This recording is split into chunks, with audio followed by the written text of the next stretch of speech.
Here's how to download and use OP AutoClicker. Open your browser and search for OP AutoClicker. Go to the first official result and click Download.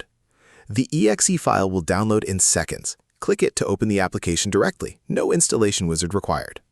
Once open, you have several settings to configure before starting. Choose your mouse button, left, right, or middle click depending on what you need. Set your click type to single or double. Set the click interval using the milliseconds, seconds, minutes, or hours fields.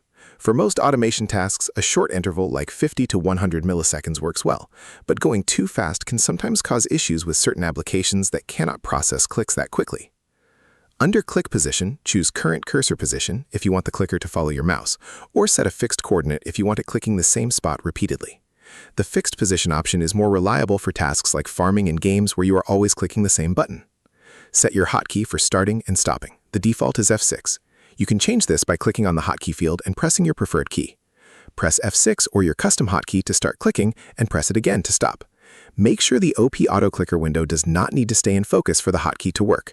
By default, it operates in the background. If this helped you out, hit that subscribe button for more straight-to-the-point tutorials on step-by-click.